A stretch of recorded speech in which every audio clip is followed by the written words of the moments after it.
سبحان ربي العظيم سبحان ربي العظيم سبحان ربي العظيم. Okay, before we go any further, let's take a quick review of what has happened so far. So when you start the prayer, you start with Allahu Akbar. That was our first video, in the series after the introduction. Then you have, seeking protection, which is A'udhu billahi minash shaytanir rajim. Okay, now after that, this is the first chapter of Quran. This is what we will work on reciting. That will be in the upcoming episodes. But what I did in the previous episode is I showed you this, right? As you say, see here is beginners. So until you know this, what you can do is you can use this, which we covered in the previous video, while you're standing and sitting at the end and so on and so forth. Okay, that would and I would also link this PDF that I'm using in this video's description as well as in the previous video's description, inshallah. So you would have that, and if you go in the playlist of this videos, you would actually see the app names and whatnot. Okay, so this is what we covered last time. Now, before going into this thing, what I will do is I will cover what we say while we are bowing, and then later on, I will cover what we say while we are prostrating. So in this video, we are talking about this position of bowing. So you say this 3 times, you can say this 5, 7. If you want longer, that's all fine, but minimum, it's good to say it 3 times, okay? So what this means is you're saying that glory, right? So this is the word subhana. This is something we covered in the previous video as well, which means that Allah, glory, which means to negate any sort of imperfection or deficiency from Allah. Okay, then we have the word Rabb. This is one of the names of Allah, and this is very powerful. In general, in English, people translate it as Lord, but if you really think deeper about it, this means that Allah is the creator. Okay, so anything that we have, you, me, our eyes, our hands, so on and so forth, they are a creation of Allah. Even the phone, right? This phone, for example, car, whatever, these are all creation of Allah. Now, one may say that, hey, well, a human being did it, or Google did it, Samsung, Apple.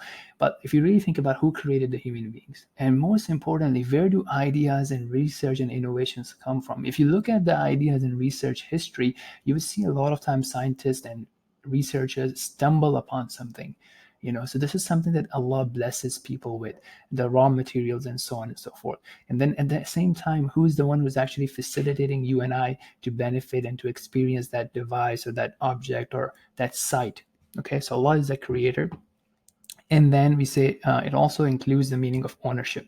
So even though in a human sense, look, someone creates this and then you pay them and then you exchange ownership, right? So you give them cash or money or what have you, and then you get the product. But the true owner is Allah, because He's the one who is facilitating all these transactions, all these trades, and what have you. So true ownership actually belongs to whom? Allah. So if you wanted to understand from a human example, and Allah is not like any human being, imagine if your father gives you a certain amount of money to use it, right? It's for use. Okay, you know what?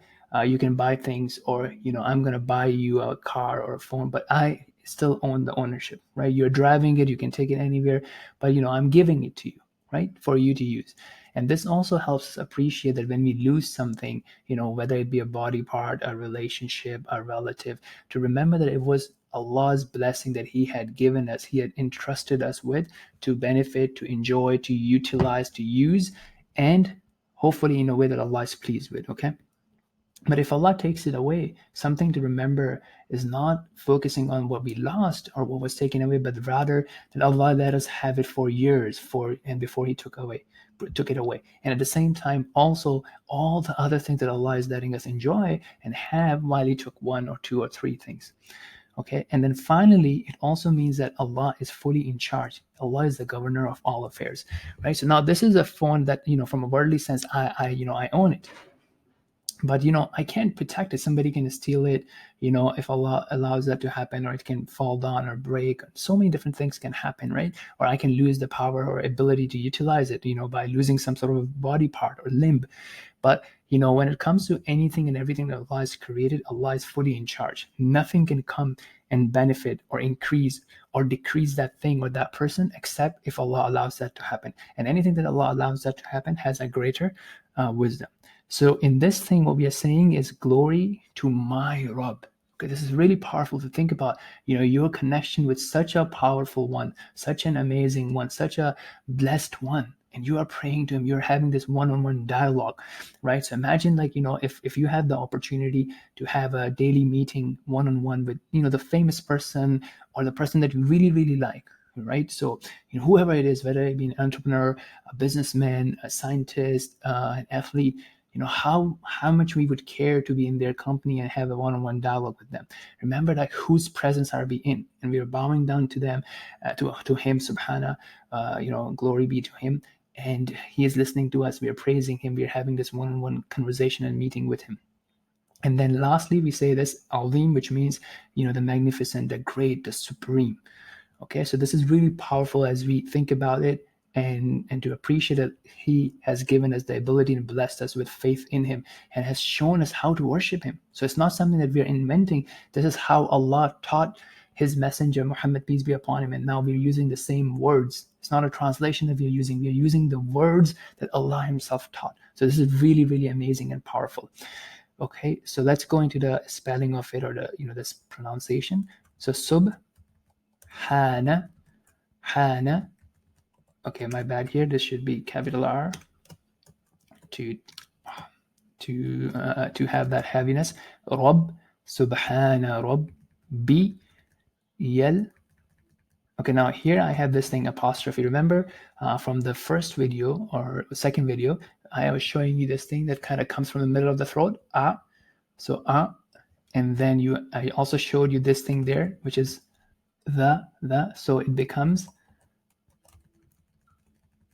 Azim, Azim, Subhana Rabbi al-Azim. So I hope that you find it beneficial. Till next time, Assalamu alaikum.